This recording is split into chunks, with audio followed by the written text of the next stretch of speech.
Citizen for sustainable transport Thane रहिवासी नगर नियोजन तज्ज्ञ आणि नागरी हक्क कार्यकर्त्यांचं संयुक्त व्यासपीठ यांच्या वतीने ठाणे इंटिग्रेटेड रिंग मेट्रोबाबत गंभीर चिंता व्यक्त करण्यात आलेली आहे।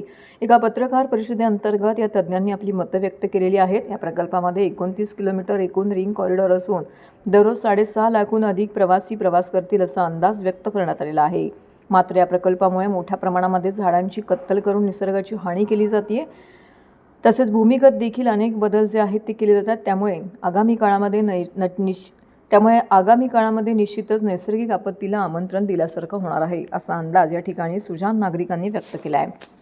याबाबत मुख्यमंत्र्यांना हे प्रकल्प थांबवण्याची बाबतची विनंती देखील या सुजाण नागरिकांनी विविध सोसायट्यांमधील पदाधिकाऱ्यांनी एकत्र येऊन मुख्यमंत्र्यांना हे प्रकल्प थांबवण्याची विनंती केलेली आहे। आज झालेल्या पत्रकार परिषदेअंतर्गत उपस्थित तज्ज्ञ सुजाण नागरिकांनी या प्रकल्पातील ज्या त्रुटी आहेत त्या समोर मांडल्या।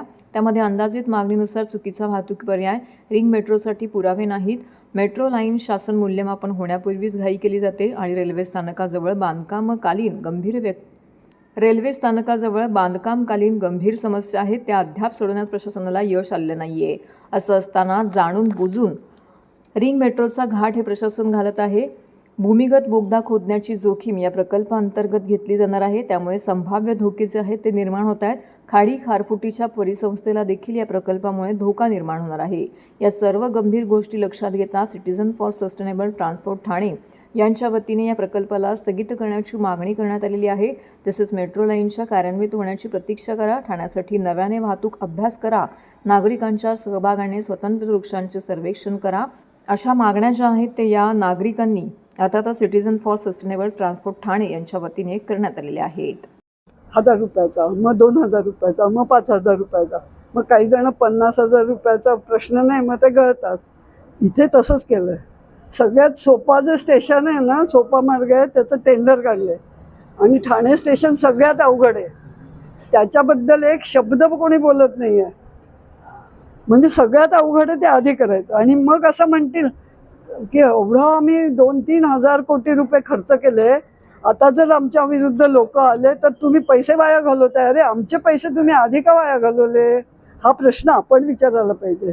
आधी आम्हाला ठाणे शहराच्या स्टेशनचे नकाशे दाखवा, त्याचे सगळ्या अडचणी दूर करा, त्याची माहिती द्या। चेंदणीतल्या कोळीवाड्यातल्या किती लोकांना काय बाधा होणार आहे, त्यांना किती त्रास होणार आहे ते सांगा। सिडकोच्या बस स्टॉपवरनं पण येता येणार नाही स्टेशनला। इतके प्रश्न तुम्ही एका स्टेशनला, बाकीचं तर मी सोडूनच देते। मी फक्त चॅलेंज घेते की एका स्टेशनचा प्रश्न त्यांनी सोडून दाखवावा, मग मी 100% पाठिंबा द्यायला तयार आहे। एक ठाणे अंडरग्राऊंड स्टेशन आणि मेट्रोचा अंडरग्राऊंड मार्ग, हे 2 वर उपाय जर इंजिनियर्स आणि सगळ्यांनी मिळून मला सांगितले, तुम्हाला सांगितले, तर आपण त्यांना पाठिंबा द्यावा। नाहीतर हा प्रकल्प कृपया थांबवा। आमचे 12,000 कोटी रुपये आणि आमचे मनस्ताप आणि आमचं शारीरिक त्रास हा कृपया वाढवू नका। आम्ही ठाणेकर शांतपणे जगू शकतो, जगायला पाहिजे। ठाणे स्टेशन सुधारा, बसेस वाढवा, पादचारी मार्ग वाढवा, सोपे मार्ग शोधा आणि आहेत त्याच्यासाठी मी काय, माझ्यासारखे अनेक लोक मदत करतील, परदेशी लोक येऊन सांगतील मदत करतो आम्ही तुम्हाला, पण हे करू नका। आधी आम्हाला ह्या धोक्यांवरचं उत्तर तुम्ही द्या। तुम्ही माझ्याकडे उत्तर मागू नाही शकत, मी तज्ज्ञ नव्हे, मी फक्त लिमिटेडच अभ्यास करू शकतो। मी हेमा रमणी आहे आणि मी एक ॲडव्होकेट आहे and I am a resident of Thane. फक्त आमची अशी मागणी आहे की जोपर्यंत मेट्रो 4ची लाईन कम्प्लिटली कमिशन होत नाहीये तोपर्यंत हा TIRM बंद करायलाच पाहिजे, कारण याचा बेसलाईन स्टडी झालेलंच नाहीये।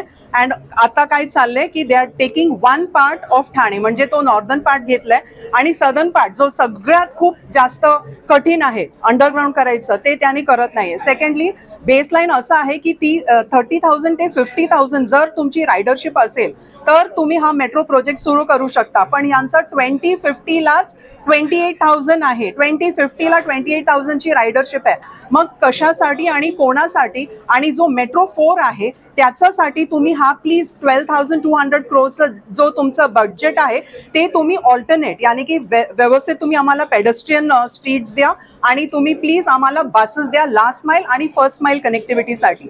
ही आमची मागणी आहे आणि हा काम तुम्ही प्लीज थांबवा आत्ताचं आता. थँक्यू. आणि झाडं तर अजिबात कापायचं नाहीये कारण the first casualty that is happening is cutting of trees and we are completely opposing cutting of trees in this. Thank you so much.